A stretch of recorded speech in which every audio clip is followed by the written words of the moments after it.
qui va accompagner tout ce qui va accompagner le plan alimentation durable et tout ce qu'on va vous expliquer sur l'alimentation végétarienne. Et je présente également Calypso Delzen, qui elle est la diététicienne de la Caisse des écoles du 14e, qui fera un focus, qui expliquera le plus le côté nutrition de l'alimentation végétarienne. Pourquoi cette conférence ce soir, maintenant? Alors déjà, c'est parce qu'on avait très envie, depuis quelques temps, de reprendre notre rythme de réunion collective d'information sur le mieux expliquer ce qu'on appelle le mieux manger. Pourquoi, comment on travaille dans les restaurants de vos enfants et de vos élèves. Ça prend de plus en plus de place. La question végétarienne, c'est une question qui revient relativement souvent de la part des représentants de parents d'élèves. Et on souhaitait vous la présenter, vous expliquer pourquoi on ne fait pas ça pour le plaisir, simplement, mais que c'est plein d'engagements en matière de santé, de climat. Et voilà, on souhaitait vraiment le présenter de cette façon un peu, comme monsieur le maire vient de dire, pédagogique, mais c'était un peu l'idée de faire quelque chose. Vous êtes sur Facebook, donc normalement, vous pouvez faire des commentaires et ils nous seront transmis en direct. Voilà, et on essaiera de vous répondre. Donc, dans un premier temps, je voulais juste rappeler un tout petit historique, mais ça, peut-être que Calypso le fera. On a commencé les menus végétariens. Je n'ai pas réussi à retrouver la date du premier menu végétarien. Ça doit sûrement dater des années 2000, 2010, j'en sais rien. Je sais que l'introduction des premiers aliments bio et valorisés en bio, c'était 2005-2006, où c'était vraiment annoncé comme un investissement. Depuis, on a beaucoup, beaucoup avancé. On était à un menu par mois depuis 2016 sur le menu végétarien. On est passé à un menu et un plat par mois début 2018, début 2019. Très vite, on s'est aperçu que ce n'était pas lisible, un plat végétarien, donc on est passé à 2 menus végétariens par mois, puis à 4 à partir de janvier 2019 pour répondre à ce que vous expliquait Madame Sapmaz, le cadre réglementaire d'Egalim qui demandait un menu végétarien par mois, par semaine, à partir de novembre 2019. Ça, on avait rempli déjà cette fonction dès janvier 2019. Et puis, on a augmenté encore la progression et on était à 6 menus par mois végétariens l'année dernière. Et depuis la rentrée, comme je viens d'annoncer, on est à 2 menus par semaine pour les écoles du 14e arrondissement, écoles et collèges. Et la grande nouveauté, mais on y reviendra peut-être à la fin, plus tard, c'est depuis septembre, pour les 4 collèges qui sont en gestion par le 14e arrondissement, par la Caisse des écoles, c'est-à-dire le collège Saint-Exupéry, le collège Alphonse Daudet, le collège Jean Moulin et le collège Giacometti, les élèves de ces 4 établissements ont le choix tous les jours entre un plat carné et un plat non carné. Donc, voilà, les explications vont arriver. Mais ça, c'était la grande nouveauté, l'immense défi qu'ont rempli les collègues de la Caisse des écoles du 14e, les cuisinières, les cuisiniers. Et je les remercie. Et c'était grâce, et je peux peut-être le citer parce qu'il nous a servi d'exemple mobilisant, le cuisinier en chef du collège de Giacometti, Vincent Allôme, qui lui dirige cet établissement depuis 20 ans et qui, depuis 4 ans, avait introduit le choix végétarien quotidien. Et voilà, nous sommes très contents d'avoir réussi à faire ça. Monsieur Boabas, je pense que Mme Petit, en conclusion, annonceront un petit peu les perspectives pour les années à venir. Mais voilà ce que je voulais dire. Donc, je vais laisser tout de suite Laure expliquer les repas végétariens en restauration en ville de Paris. Je pense, Laure, c'est bien si tu commences, je suis désolé, je te prends un peu à brûle pour point, sur, juste pour qu'on clarifie bien, c'est quoi végétarien, c'est quoi végétalien, qu'on ne confonde pas, parce que c'est souvent aussi un mot qui est utilisé, les véganes, les végés, voilà, juste pour une petite introduction, te présenter. Et voilà, je vais donc partager ta présentation. À tout de suite. Merci Patrick. Donc oui, effectivement, je travaille en tant que responsable qualité au service de la restauration scolaire donc de la ville de Paris, d'ASCO en particulier. Donc oui, commencer peut-être par une définition. Qu'est-ce qu'un repas végétarien?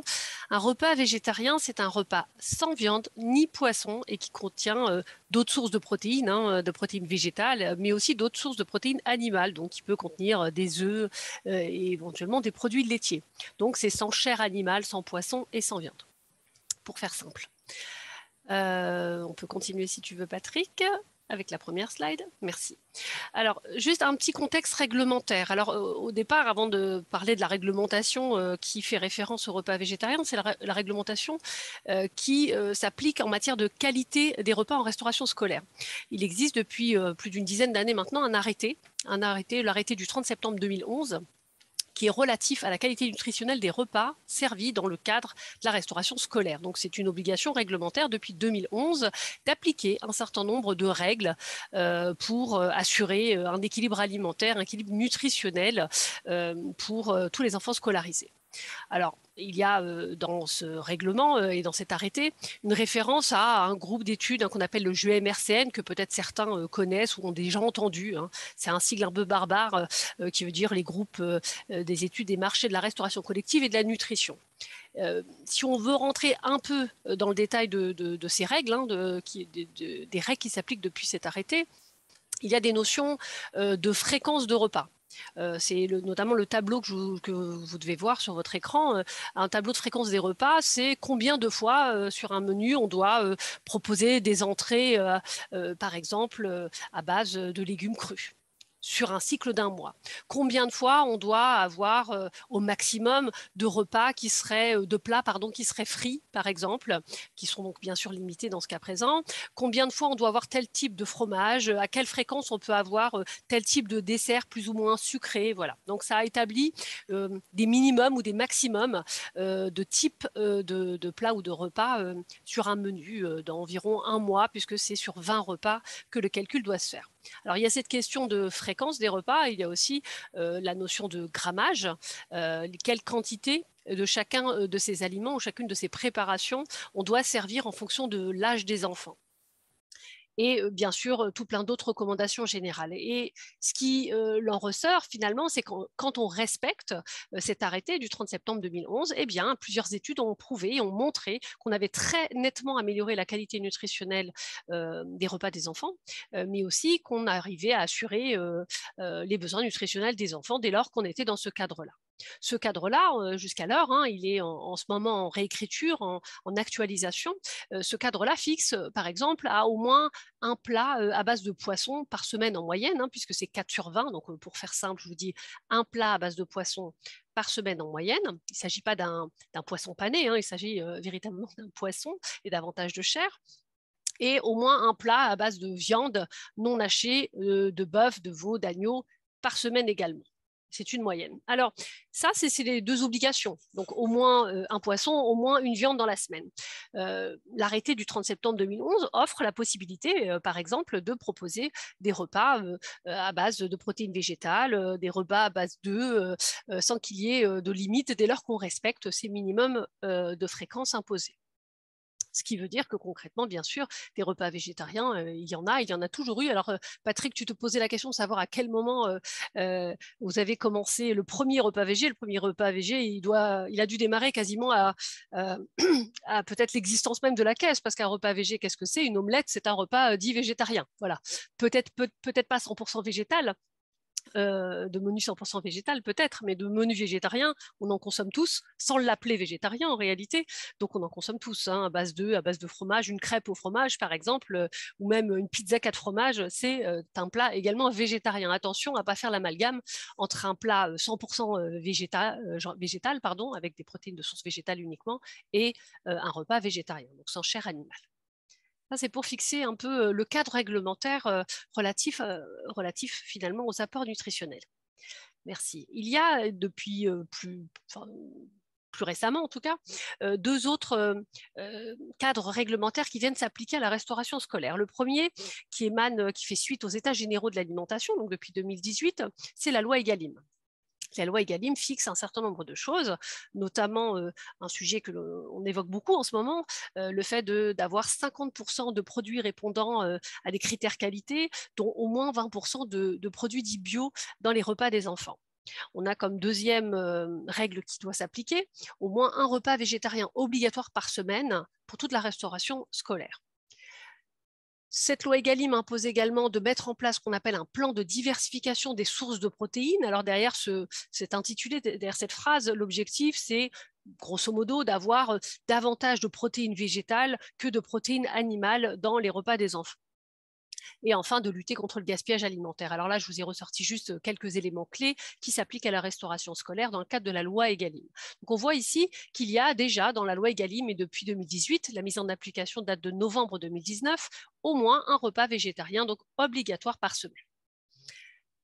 C'est d'après la loi Egalim, quelques années après, puisque c'est en 2021 que la loi Climat et Résilience, donc il y a finalement un an tout juste, que la loi Climat et Résilience vient compléter, donc vient asseoir ce repas végétarien hebdomadaire obligatoire, puisqu'il était à titre expérimental au début, et puis il s'est consolidé dans le cadre de la loi Climat et Résilience. Alors la loi Climat et Résilience est issue des travaux de la Convention citoyenne pour le climat, et au-delà même de ce repas végétarien hebdomadaire obligatoire, il y a aussi la possibilité, à titre volontaire, d'offrir aux collectivités la possibilité de proposer une alternative végétarienne quotidienne dans les cantines.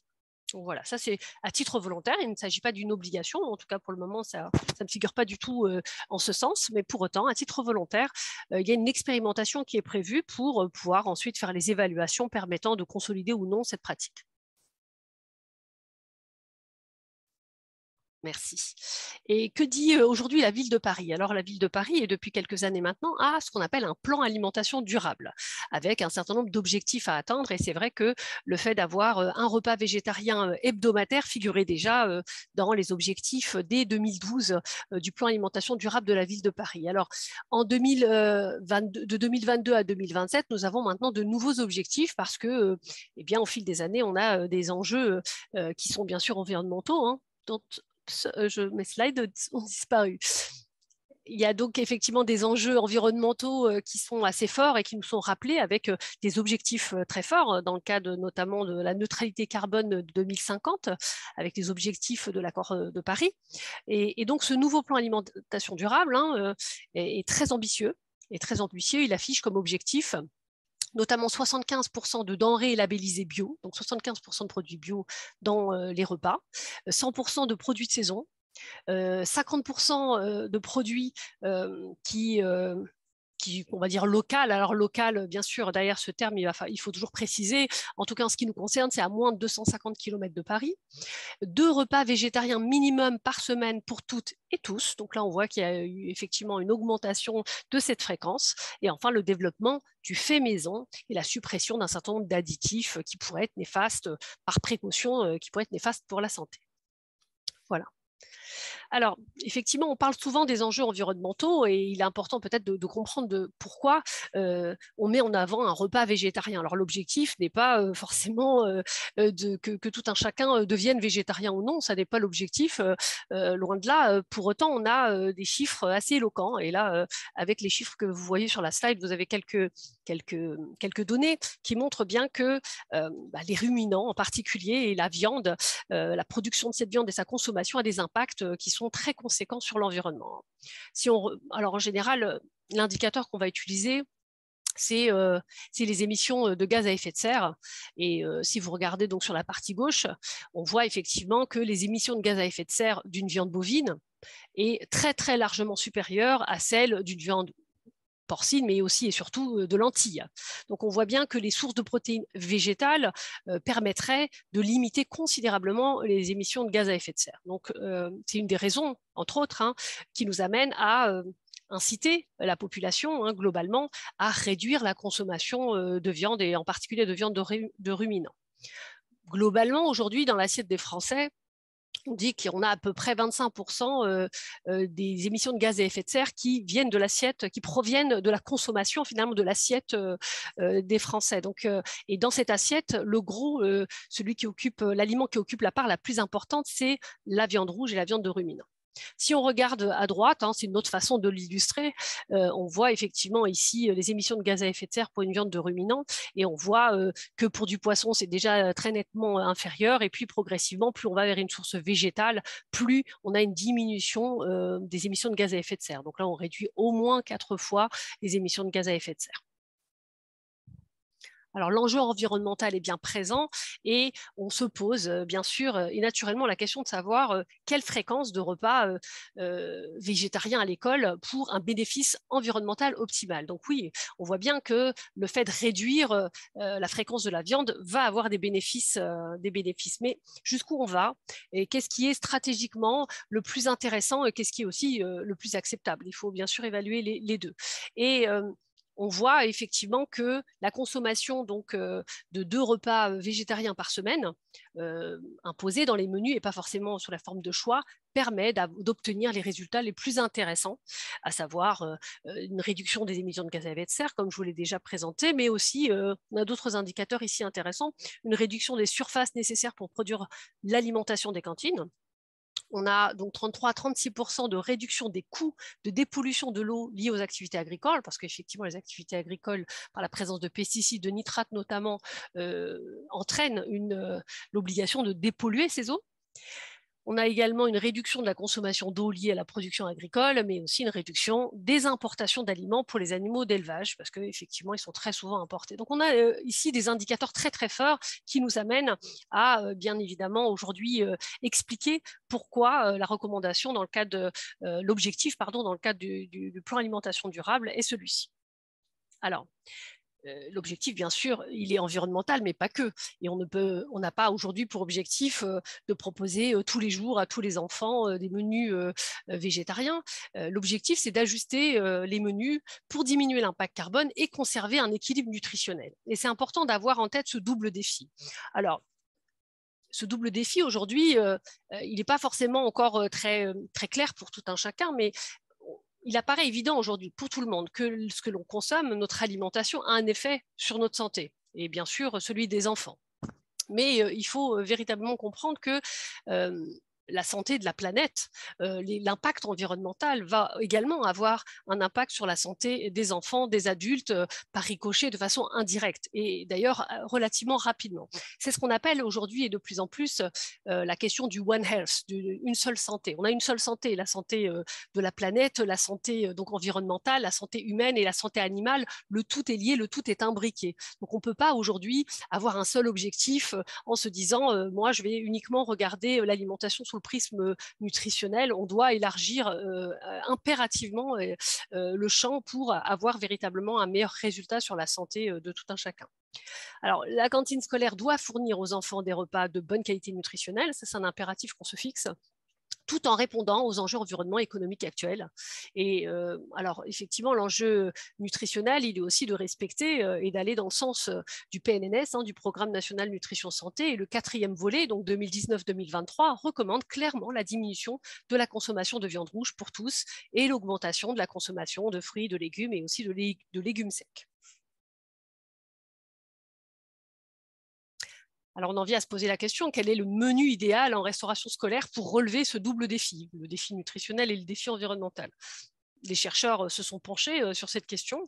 On a d'ailleurs de multiples études et des études assez récentes de l'INRAE, de chercheurs de l'INRAE.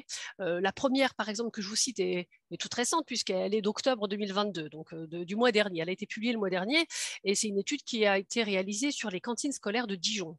Les conclusions sont celles-ci, à savoir que l'augmentation de la fréquence des repas végétariens, donc à base de plats à base d'œufs, de produits laitiers et de recettes végétaliennes, donc à base de protéines végétales, au-delà d'une fois par semaine, semble être une bonne stratégie pour relever le double défi de maintenir une bonne qualité nutritionnelle et de réduire l'impact carbone de la restauration scolaire. Quelques mois avant, une autre étude, toujours par d'autres chercheurs de l'INRAE, en arrive à une recommandation même plus explicite disant que passer progressivement, et le progressif est aussi important, à 3 repas végétariens par semaine dans les cantines scolaires et du poisson et de la viande blanche aux 2 autres repas du midi serait finalement la meilleure option pour concilier une bonne nutrition et le respect de l'environnement. Alors, il n'est pas question aujourd'hui de ce 3e repas végétarien, mais c'est en tout cas un cap que nous donnent les chercheurs comme étant en tout cas quelque chose de possible qui permettrait de concilier ces deux défis et ces 2 objectifs. Alors, de façon un peu synthétique, les avantages donc aujourd'hui d'un passage à 2 menus végétariens par semaine, c'est de se rapprocher bien sûr des recommandations du PNNS finalement, puisque une consommation plus importante de légumineuses se fera très naturellement dans le cadre des menus végétariens, et Calypso détaillera probablement quelques-unes des compositions ou de recettes qui contiennent justement des légumineuses, des fruits et des légumes, les fruits à coque et une réduction des viandes rouges, ce que nous recommande le PNNS 4. Réduire la quantité de viande et de poisson servie au profit de la qualité, parce qu'il y a dans la loi Egalim toute une stratégie, hein, et vous l'avez vu tout à l'heure, de réduire la part carnée, mais aussi d'augmenter la part de produits labellisés, plus de bio, plus de légumes frais, plus de produits locaux. C'est donc extrêmement pertinent en matière de santé et même d'équité sociale, parce que on parle effectivement, d'ailleurs, souvent quand on parle de viande, on parle d'inégalité sociale et peut-être d'une crainte de ne pas pouvoir répondre à des besoins que certains enfants, en viande notamment, que certains enfants ne pourraient pas consommer par ailleurs. Et aujourd'hui, quand on voit les études de consommation, eh bien, les cadres consomment, par exemple, généralement moins de viande en moyenne que les ouvriers.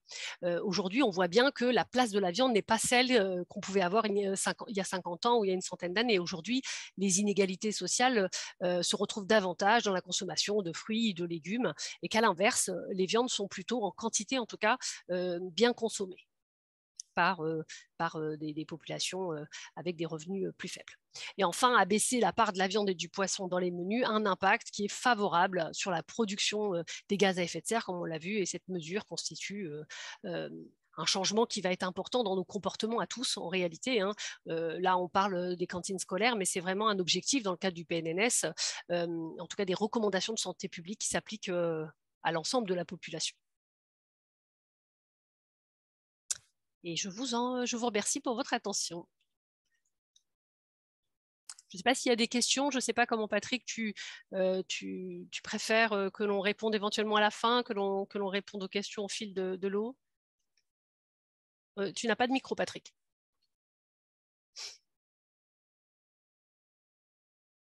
Non, on n'entend toujours pas.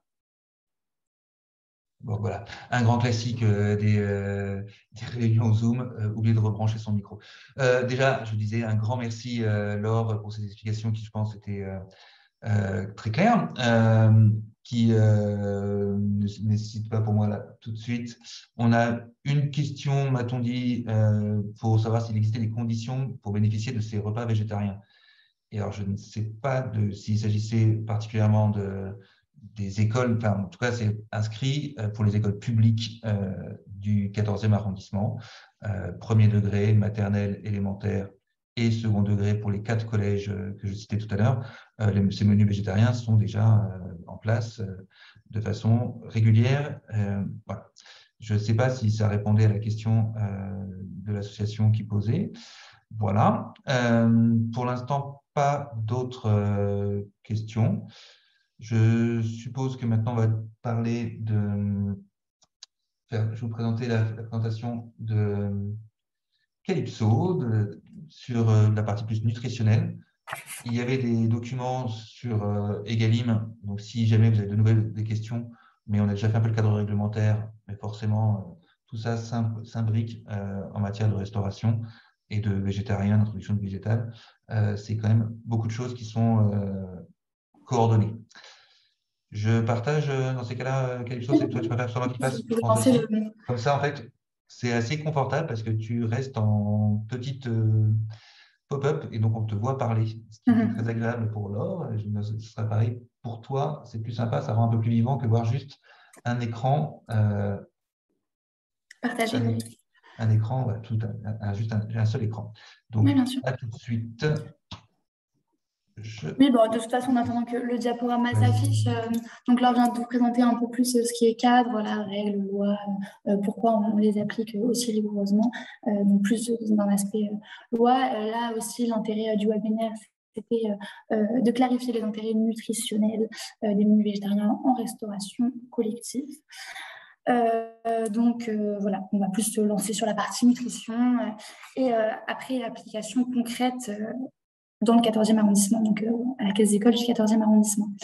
Donc là, je vais commencer juste par faire un petit rappel assez rapide, hein, vraiment sans rentrer vraiment dans les détails des macronutriments, donc les glucides, lipides, protéines, parce que ma question de base, c'était, voilà, la question c'est pourquoi on mange à la base, c'est pour nous apporter, ces macronutriments comme les micronutriments nous apportent tout plein de choses pour le bon fonctionnement de notre organisme.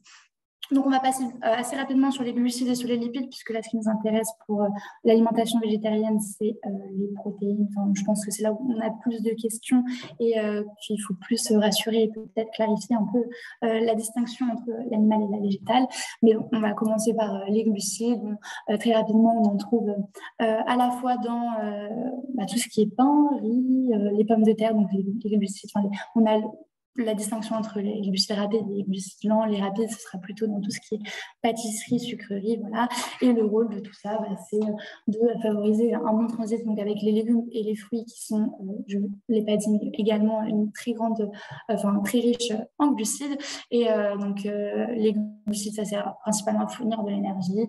Et voilà, on peut passer directement aux lipides. Patrick. Les lipides, on en trouve pareil de la même façon, que ce soit végétal ou animal. On a des lipides d'origine végétale avec l'avocat, l'huile, comme sur les images proposées. Sinon, voilà, on trouve des lipides dans le beurre, dans les poissons gras, dans les préparations grasses, les pâtisseries. Et là, les rôles, donc, c'est écrit absorption des vitamines, composition des cellules, hormones. Pareil, c'est protection de l'organisme. Ça fournit également de l'énergie. Isolation contre le froid, tout est écrit sur la slide. On va prendre un peu plus de temps pour parler de la protéine. Et là, la question, c'est qu'est-ce qu'une protéine? Donc, la protéine, c'est pareil, ça a un rôle d'énergie, un peu moins que les deux autres, mais c'est très important pour la défense de l'organisme, pour les réactions chimiques dans les organismes, le système immunitaire, construction des tissus et le contrôle de la glycémie.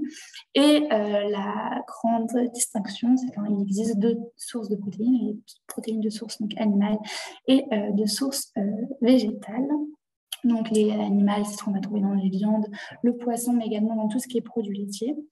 Donc le fromage, les yaourts, les œufs et les protéines de source végétale. Donc on a 3 catégories principales, c'est-à-dire les céréales, le riz, le blé, le lupin, tout ça. Et les céréales. Après on a les légumineuses, les haricots, les lentilles, les pois et le lupin. D'ailleurs, je crois que je l'ai dit dans les céréales, mais bon. Et donc, pour comprendre, j'ai mis une petite slide juste après sur la composition visuelle d'une protéine. On sans rentrer trop dans les détails. En fait, ce qu'il faut comprendre, c'est que les protéines, c'est des successions d'acides aminés et il existe 20 acides aminés différents. On a 11 acides aminés qui vont être synthétisés par le corps, que le corps est capable lui-même de synthétiser. Et on a les 9 autres acides aminés qu'on appelle acides aminés essentiels et qui, ceux-là, ne peuvent être fabriqués, que apportés à notre organisme par l'alimentation. Et c'est là donc qu'il y a une distinction entre les protéines animales et les protéines végétales. Et c'est là qu'on entend aussi des questions et des inquiétudes. C'est que pour les protéines animales, on parle d'aliments sources puisque ce sont des aliments qui sont des protéines qui ont plus de ces acides aminés essentiels. Alors que sur les protéines de source végétale, les acides aminés essentiels ne sont pas tous présents, d'où l'intérêt en fait de bien construire son menu végétarien et de venir faire des complémentations.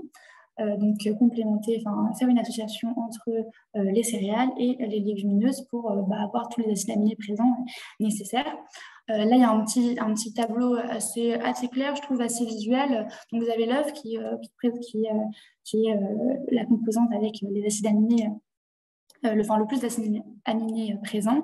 On voit que les céréales et les légumineuses complémentées ensemble, on arrive déjà à un bon taux d'acides aminés essentiels. Et il suffit que dans le menu, on rajoute un produit laitier, un fromage. On voit également que la complémentation permet d'avoir tout ce qu'il faut et pas de risque de carence ou quoi.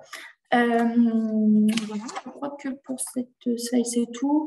Je regarde si j'ai oublié de rien vous dire sur les slides d'avant, mais je crois que c'est bon.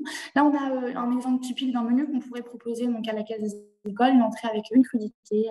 Donc, on a des carottes et des tomates. Un plat principal, ce serait une viande avec des féculents. Donc là, du riz, un produit laitier, le fromage et un dessert. Donc ici, c'est un dessert sucré, mais également avec des produits laitiers, puisque c'est un dessert lacté. Donc là, la protéine, c'est ma viande. Donc, j'ai ma source de protéine principale est constituée en ma viande. Mais si on passe à la slide suivante, on a remplacé ici la viande par donc un curry de pois chiches. Donc là, j'ai mes féculents, donc le riz, ouais, mes légumineuses avec les pois chiches, mais également agrémenté donc de légumes frais. Donc, on a des carottes, on peut mettre des tomates, des oignons, des aromates, etc. Donc voilà, on serait aussi bon en termes d'acides aminés. Enfin voilà, il n'y aurait pas de problème de carence ou quoi. Donc là, j'ai mis des avantages et des inconvénients qu'on entend un peu sur les deux, sur donc, les protéines de source animale et les protéines de source végétale. Donc, comme je vous ai expliqué, les avantages des protéines de source animale, c'est qu'on parle d'aliments sources, puisque on parle donc de meilleure qualité, puisque tous les acides aminés sont directement présents dans l'aliment sans avoir besoin de faire de complémentation. Et c'est vrai que ce sont des aliments qui sont quand même plus riches en fer, qui sont mieux absorbés par l'organisme, et en vitamine A. Et dans les inconvénients, on a donc les risques, augmenter le risque de développement de maladies cardiovasculaires. On sait que dans les viandes, il y a beaucoup de mauvaises graisses, d'où tout ce qui a été présenté avant, toutes les lois qui sont quand même fondées sur des études. Donc, on sait que la diminution de viande rouge diminue fortement le taux de maladies cardiovasculaires. Et donc, dans les sources de protéines végétales, les avantages, c'est que c'est plus riche en vitamines et minéraux. C'est important et que ça réduit les risques de maladies cardiovasculaires, donc forcément, puisqu'on diminue d'un côté la part carnée.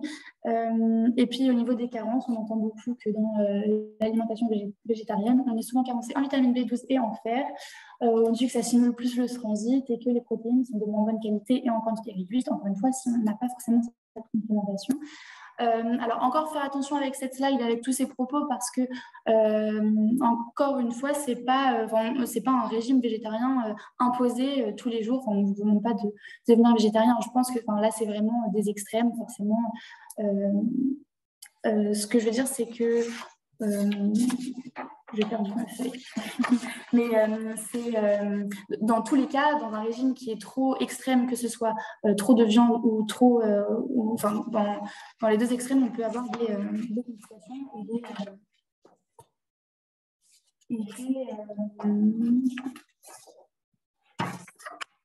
pardon, j'ai perdu mais c'est pas grave. Je ne sais plus tout ce que j'étais en train de dire. C'est pas grave. De toute façon, c'est fini pour cette slide. Alors, attends, excuse-moi, Calypso, je reprends un tout petit peu parce que on nous pose deux questions. Enfin, une question pour répondre, voilà, où on dit que les personnes avec une alimentation végétarienne ou végane ont les taux de fer circulant légèrement plus bas, mais dans les normes. Alors, elles n'ont pas plus d'anémie que les personnes avec une alimentation carnée. J'essaye de lire en même temps. Je peux répondre à la question du fer. En fait, on entend un peu aussi de tout dans l'alimentation, c'est-à-dire que c'est pareil, les associations, le fer est absorbé par le corps, plus ou moins bien absorbé par le corps en fonction de...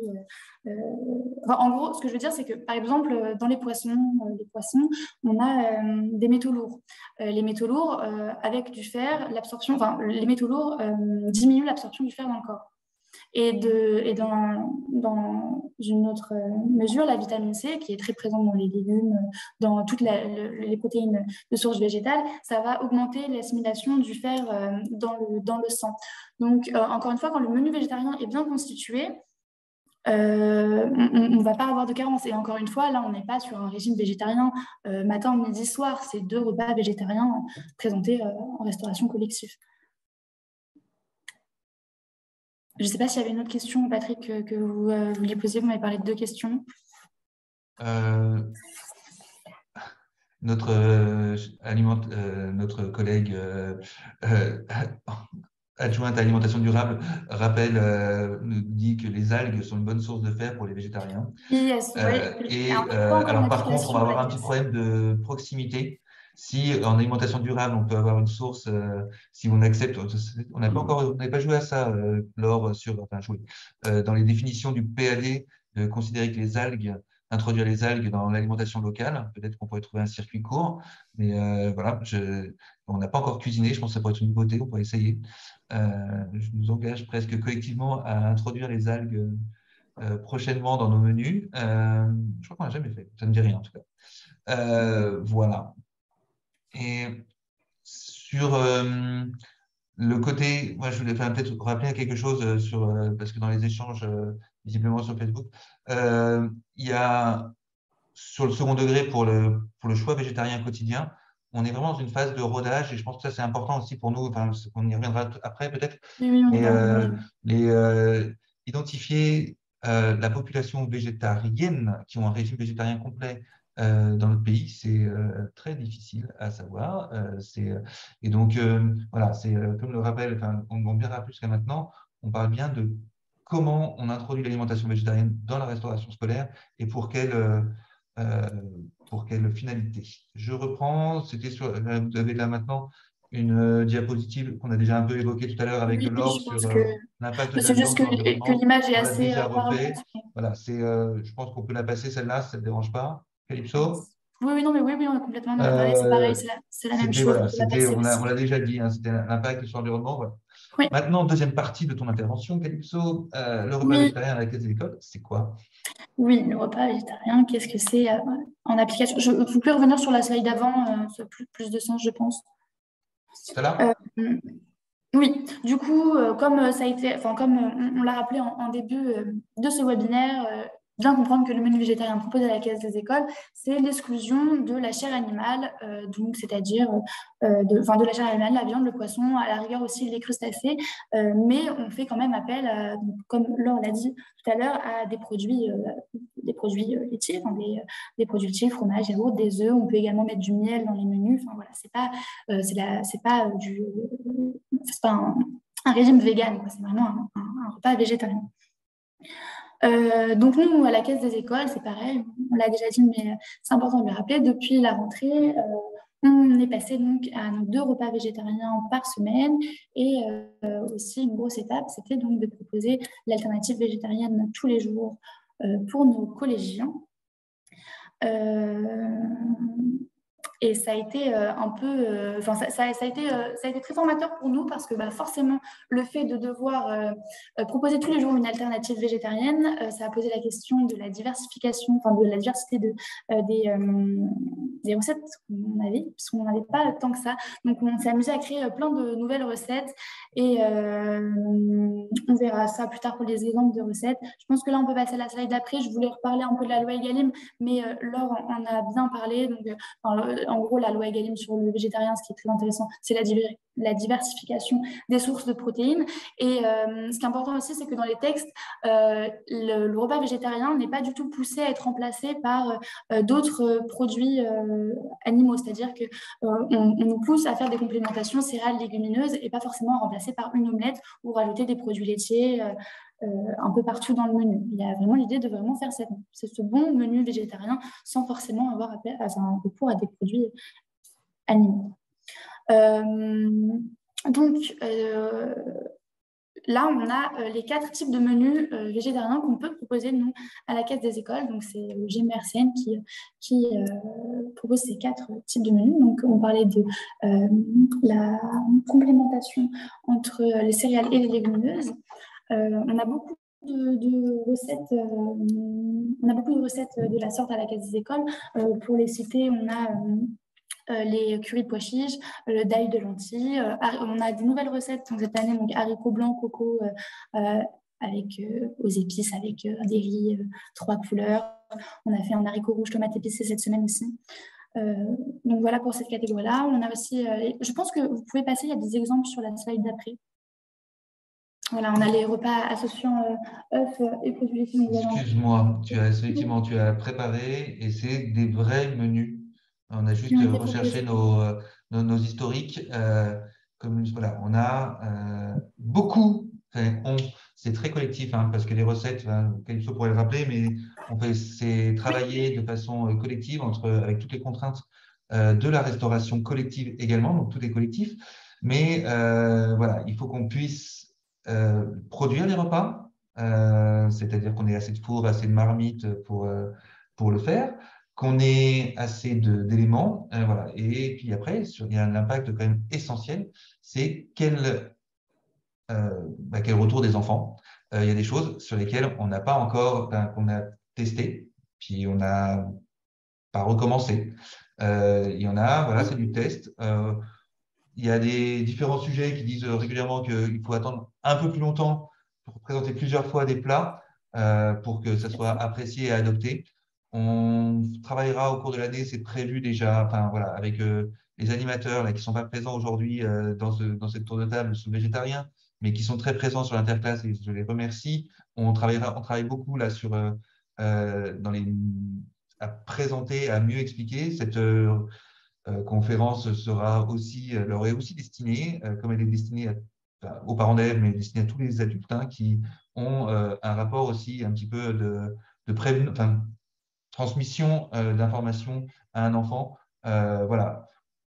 Je rêve presque, enfin je rêve, je ne sais pas si un jour on y arrivera, mais de plus marquer menu végétarien sur le côté dans nos menus parce que ça sera devenu naturel de ne pas le préciser, qu'on alterne des protéines animales et des protéines végétales. Aujourd'hui, dans nos menus, c'est comme ça que c'est fait encore. Voilà, mais normalement, on devrait, dans peu de temps, tous découvrir assez facilement comment on identifie qu'il n'y avait pas de viande d'animal dans ce menu aujourd'hui. Et c'est voilà, et c'est comme ça. Donc, je te laisse reprendre les menus de février, d'octobre, de janvier. Oui, Et, oui. voilà. Donc oui, non, mais voilà, donc il y a le type de menu végétarien qui associe donc les œufs et ou produits laitiers. Donc là, on a mis comme exemple le riz cantonné avec le riz et forcément l'omelette, enfin les œufs dans le riz cantonné. Donc on a celui un peu plus compliqué avec l'association des céréales, pommes de terre, légumineuses, œufs et ou produits laitiers. Donc à chaque fois là, donc noté sur le diaporama, on a le tortilla maison, donc c'est une omelette de pommes de terre. On a fait récemment un flan ratatouille pommes de terre parmesan. Enfin voilà, on a quelques recettes comme ça aussi. Et puis le repas à base de soja, j'ai vu qu'il y avait une question qui exactement, c'était quelle est la fréquence, j'ai perdu la question, quelle est la fréquence recommandée pour le nombre de repas à base de soja. Donc dans les textes, c'est 1 sur 20, donc c'est 1 par mois, en toutes les 4 semaines. Et donc là, on a mis comme exemple le chili sin carne avec le riz bio. Donc là, le soja est sous forme de dégrainé de soja. On a essayé en fin d'année dernière d'intégrer le soja en aliment direct à la caisse d'école en faisant justement une tortilla aussi, en enlevant un peu de pommes de terre, en rajoutant du tofu. Voilà, on essaye de s'améliorer, d'essayer avec les retours des enfants, des cuisines. Je pense qu'on est sur on arrive à avoir des bons retours. C'est-à-dire qu'on a plus de retours des collèges forcément puisqu'on teste plus de recettes sur eux. On a les retours directs des collégiens. On a les chiffres aussi qui sont importants de souligner. C'est-à-dire que tous les jours, on sait combien d'enfants dans nos collèges ont pris le menu végétarien. Patrick, c'est à peu près 20%, c'est ça, sur chaque collège? Alors, on est parti, je l'ai dit en introduction, de l'exemple de Giacometti, qui avait donc Oui, c'est ça. cette expérience de 3 années, 4 années de cuisine, de choix végétarien quotidien pour les collégiens, et qui nous avait dit entre 15 et 20% tous les jours des collégiens choisissent un menu sans viande. OK. Et on est parti sur cette base-là. Et pour les 4 collèges. Et en fait, moi, ça faisait partie de mes surprises statistiques depuis le début de l'année. C'est aussi pour ça qu'on en parle maintenant. Après 6 semaines, on est à 8 semaines maintenant d'exercice depuis septembre 22. On est toujours dans cette phase de rodage et c'est le même taux à peu près, à quelques pourcents près, entre 15 et 20% dans les 4 collèges de l'arrondissement, Alphonse Daudet, Jean Moulin, Saint-Ex et Giacometti. Voilà, donc c'est effectivement un moment, c'est intéressant de savoir. Il est arrivé, et ça c'est malheureux, et c'est peut-être un peu l'exemple qui a été posé tout à l'heure, c'est malheureux, mais c'est qu'à chaque fois, il faut qu'on puisse, ça c'était quelque chose auquel on fait très attention sur l'alternative VG, sur le choix végétarien, c'est de dire qu'il faut que ça soit aussi la même appétence.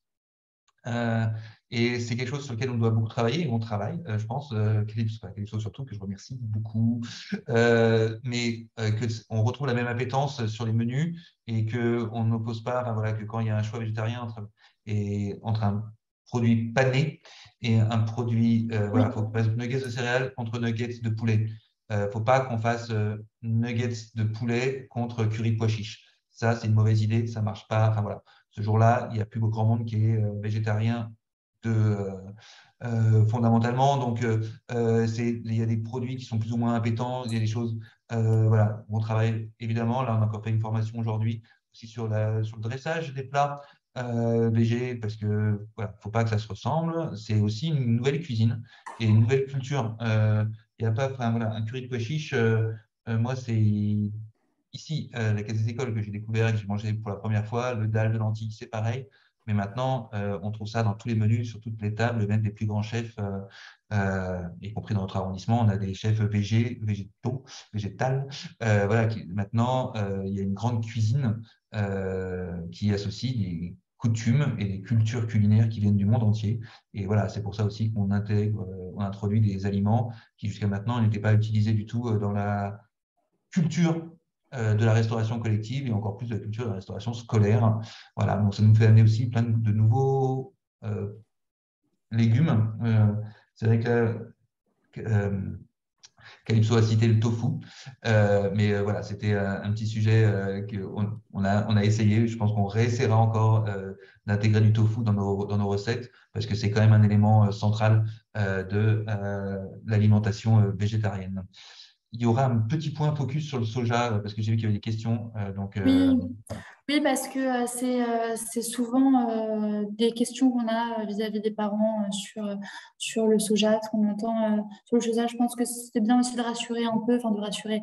Je pense que c'est la slide juste après, Patrick, si on peut peut-être la mettre. Oui, voilà, c'était pour montrer que le soja avait un intérêt multiple, nutritionnel déjà très intéressant. Sur la slide, enfin, sur le schéma de gauche, on voit que c'est la protéine végétale qui a la meilleure source de protéines, enfin d'acides aminés essentiels. Enfin, on a 8 acides aminés essentiels qui sont présents dans le soja. Donc, on parle de la viande comme écrit sur le schéma, donc intéressant nutritionnellement et puis intéressant pardon, sur le plan environnemental aussi. On a déjà parlé c'est un peu les mêmes schémas qu'on a vus depuis le début en termes d'eau, d'émissions de CO2 et de surface cultivée. Si on compare le bœuf avec déjà les légumineuses et en plus le soja qui en demande encore moins. Enfin, c'est très intéressant également sur ce point-là. Et puis surtout ce qu'on entend sur les controverses du soja, il y a des études qui sont, enfin si je ne dis pas de bêtises, il y a des études enfin, on attend des nouvelles, c'est ça alors, des nouvelles études qui sont un peu vieilles maintenant sur le soja, quoi. Alors, il y a effectivement des recommandations de l'ANSES qui remontent à quelques années maintenant, dans les années, je crois que c'est 2010 si je ne dis pas de bêtises, qui vont être actualisées normalement prochainement. On attend donc les résultats. Globalement, les recommandations visaient à limiter à une certaine quantité l'apport de soja, notamment chez l'enfant, mais sur l'ensemble de la population, il y avait des limites maximum. Celles-ci sont respectées dans le cadre de la restauration scolaire de toute façon actuellement, mais il est question de revoir ces limites, effectivement, sur la base d'études plus récentes. Oui, et puis je voulais sur le soja, parce que c'est aussi effectivement, c'est souvent le sujet qui est parfois des inquiétudes, rassurer sur le fait qu'on travaille avec sur le soja français, cultivé et produit en France. Comment? Le sud-ouest de la France. Sud-ouest, voilà. Du bon soja, il n'y en a malheureusement pas encore en Île-de-France. Ça pousse pas bien en Île-de-France. Donc, ça vient du sud-ouest de la France pour beaucoup. Et c'est bon. Après, ça a des différents voilà, avantages et inconvénients. C'est toujours ça qu'il faut mesurer, comme vient de le dire Laure. Donc, mais c'était pour rassurer sur les questions des apports de cette Il y a effectivement la question de l'origine qui est importante parce que le soja n'est pas traité de la même façon en France et dans d'autres pays. Donc, l'origine France est assez rassurante sur les procédés utilisés de fabrication. Mais il y a effectivement aussi la question la question des quantités. On ne va pas avoir un repas avec du soja en entrée, en boisson, en dessert et en plat principal, d'une part, et puis on va aussi ne pas l'avoir à une fréquence quotidienne ou très, très régulière. Ça reste un aliment extrêmement intéressant nutritionnellement, hein, Calypso l'a dit, du point de vue des apports protidiques, par exemple, c'est vraiment la source végétale la plus intéressante d'un point de vue protidique. Donc, il serait dommage de s'en priver. Pour autant, il faut juste veiller à choisir des sojas de bonne qualité. Donc, c'est vrai que la qualité d'origine France est plutôt reconnue aujourd'hui, et aussi à la fréquence globalement qui s'applique aujourd'hui. Alors, une question, je crois, a été posée dans le chat sur la fréquence possible de soja dans les menus. Dans le cadre des travaux récents qui sont menés par le Conseil national de la restauration collective, c'est une instance qui a été créée suite à la loi Egalim. On s'est posé la question de savoir, hein, puisque je participe à ce groupe de travail, on s'est posé la question de savoir à combien on limitait finalement la fréquence de ces produits. Et en réalité, on a fixé un peu arbitrairement ne pas dépasser une fois sur les 4 repas végés, puisque dans le cadre de la loi, c'était un repas hebdomadaire. Donc, dans le mois, on s'est dit une fois, ça semble raisonnable. Non pas parce que ça représentait un danger, hein, ce n'était pas du tout le sujet et le propos. La question était plutôt de valoriser des repas avec un mélange de légumes secs et de faire plutôt la promotion du légume sec féculent, ce mélange-là que l'on trouvait plus intéressant à promouvoir d'un point de vue nutritionnel, plus que de considérer que le soja puisse être problématique. Voilà, sur les 4, on s'est dit que la moitié devrait être idéalement un mélange de légumes secs féculents, et puis pourquoi pas des œufs, éventuellement du soja, voilà, à limiter par ailleurs dans la balance, tout simplement. Ok, on continue. De toute façon, c'est presque. Voilà, c'était la dernière question qu'on avait. On partagera, je pense, nos visuels avec. Voilà, on a cité un petit peu quelques éléments pour aller plus loin. Voilà, qui renvoie sur la loi Egalim sur le site du ministère de l'Agriculture, le plan d'alimentation durable de la ville de Paris de 2022-2026, voilà, ainsi que le programme national nutrition santé dont nous avons parlé tout à l'heure, pour information. On rentre presque dans les temps. Ça fait 1 heure quasiment que nous sommes ensemble. Je pense que Karine Petit, si elle veut conclure ou parler un petit peu, parce qu'elle est arrivée avec un tout petit peu de retard, mais elle nous a suivi presque dès je vous laisse, Madame Petit, rebranchez votre micro et voilà. Ouais. Oui, bonsoir. Patrick, pardon, c'est Amine Boivas, c'est pas, je suis à côté de Karine Petit. Il y avait aussi des questions dans le chat sur, me semble-t-il, le fer, parce que c'est vrai que c'est une réflexion, une interrogation, on va dire, qui revient chez beaucoup de parents d'enfants végétariens et végétariennes. Donc, je ne sais pas si on a des... Après, il y a peut-être des discussions dans le monde scientifique là-dessus, mais évidemment, il y a toujours les pédiatres qui suivent comme tous les enfants. Donc, je ne sais pas s'il y a des éléments, Madame Laure ou Calypso, là-dessus. Alors, je peux apporter quelques éléments de réponse, effectivement. La question du fer se pose naturellement, puisque souvent, on retrouve le fer, un fer qu'on appelle héminique, à savoir celui qui est le plus biodisponible par notre organisme, davantage dans les viandes et les produits animaliers, raison pour laquelle la question se pose du fer. Il existe également du fer par ailleurs de sources végétales, c'est ce que d'ailleurs rappelle le PNNS 4. Il y a de nombreuses sources végétales de fer, notamment les légumes secs, on en parle et on en fait d'ailleurs la promotion au niveau du PNNS également. Donc il y a le fer héminique, le fer non héminique. Aujourd'hui, effectivement, dans le monde scientifique, se pose encore, il y a encore quelques études récentes un peu polémiques sur cette question, mais globalement, on sait que le fer héminique, effectivement, est mieux utilisé par l'organisme. C'est la raison pour laquelle il y a toute cette polémique. Alors, le fer, on a des recommandations d'apport qui, généralement, sont, dès lors qu'on est sur une alimentation variée, on va dire réduite en viande, ne pose pas question. La question pourrait éventuellement se poser pour une alimentation où on retirait éventuellement la totalité des sources animales. Donc, on va aller plutôt sur une alimentation végétalienne ou végane.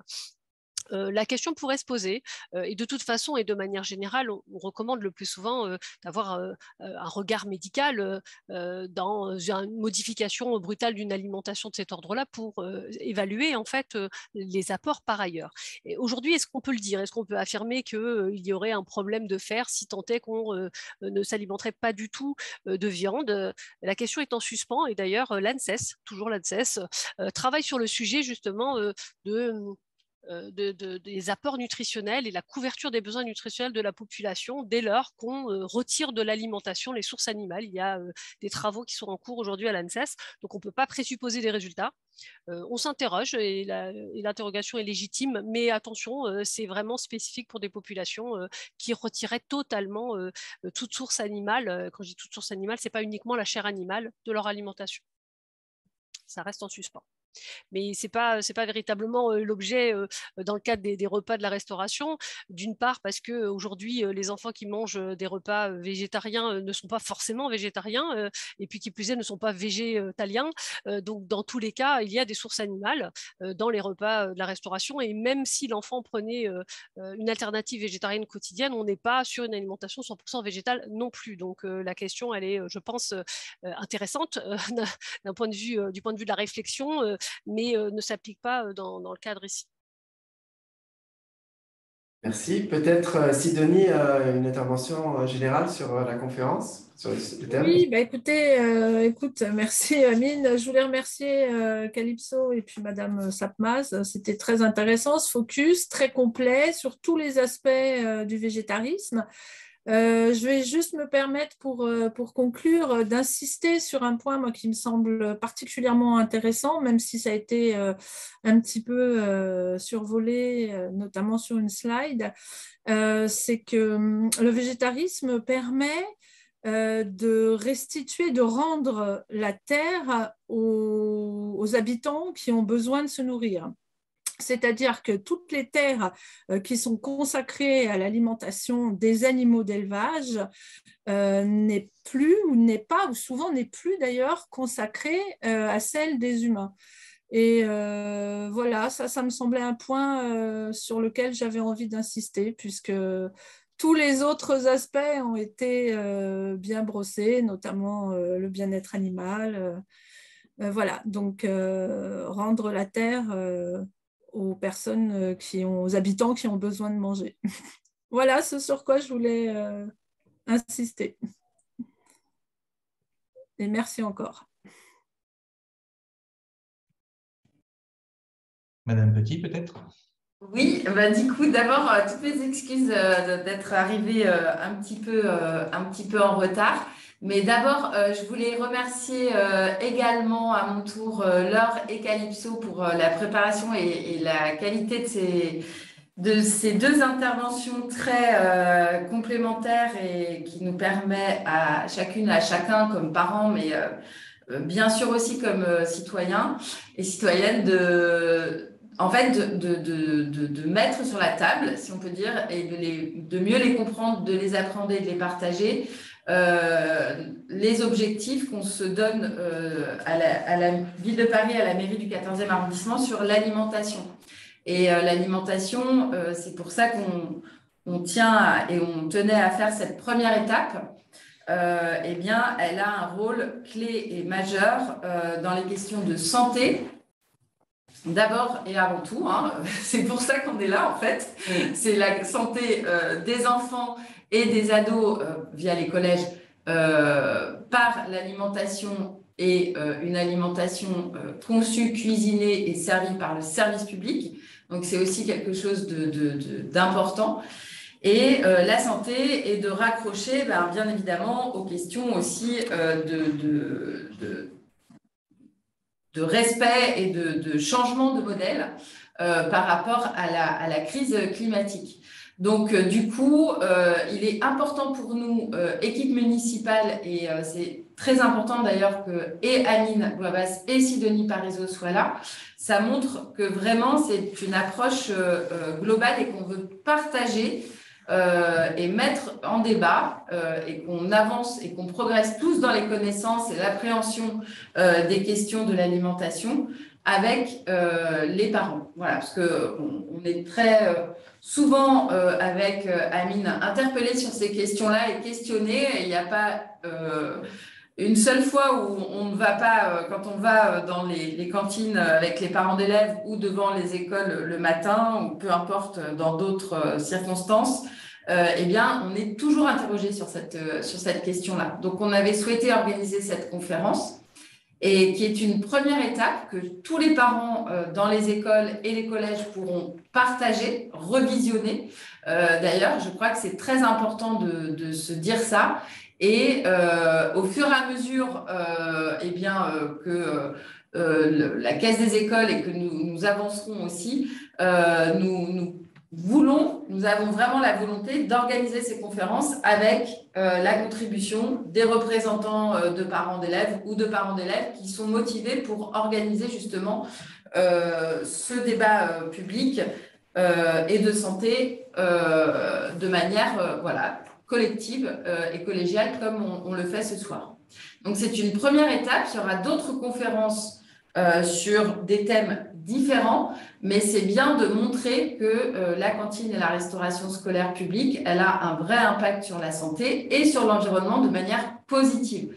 Et on est très motivés pour continuer, voire même accélérer dans ces directions. Et c'est pour ça qu'on veut partager toutes les données du sujet et qu'on ne se retrouve pas et qu'on ait les données sur les connaissances scientifiques, sur les avis des professionnels de santé qui travaillent en direction des enfants, et examiner aussi les questions de qualité des produits, de la cuisine végétarienne et des plats, et puis la question de l'approvisionnement, la question du budget, enfin toutes ces questions-là, on doit pouvoir les aborder ensemble et de manière très publique et transparente. Donc il y aura d'autres conférences et notamment également sur ce sujet-là. Donc c'est vraiment, on concevait cette soirée comme une première étape. Donc merci aux équipes d'avoir pris ce début de soirée pour discuter de ce qu'on fait tous les midis. Et on est à disposition pour travailler sur la programmation et des prochains sujets qu'on abordera au travers de ces conférences et pour poursuivre cette question sur le choix végétarien et les plats végétariens dans les cantines du 14e arrondissement. Donc, n'hésitez pas à nous faire parvenir vos idées, vos suggestions, même des idées d'intervenants, etc., sachant qu'on a vraiment l'objectif qu'à la rentrée 2025, on ait réussi à faire ce chemin ensemble avec les cuisiniers et les cuisinières pour que le repas du midi se déroule et qu'on soit fiers de nos assiettes, quoi, dans une approche très globale. Voilà. Dans toutes ses composantes, de là où poussent les pois chiches jusqu'à la qualité gustative et de santé je pense que l'intervention de Sidonie, ce sera mon dernier mot, vraiment, promis juré, est importante parce que, je veux dire, surtout quand on est à Paris, dans un milieu urbain, c'est quand même pas complètement idiot de se poser la question dans les endroits où on peut cultiver et produire, comment ça se passe? Voilà, je trouve que c'était important de faire ce lien-là. Ce sont aussi des connaissances et une démarche qu'on partage également avec les enfants. Patrick l'a évoqué via les équipes du périscolaire, mais pas que. Voilà. Et du coup, j'ai trop parlé. Donc, merci beaucoup. Et merci. À une prochaine fois. Et bon appétit. Merci. Au revoir à tous. Merci vraiment beaucoup. Au Merci, revoir. au revoir. Merci à vous. Merci.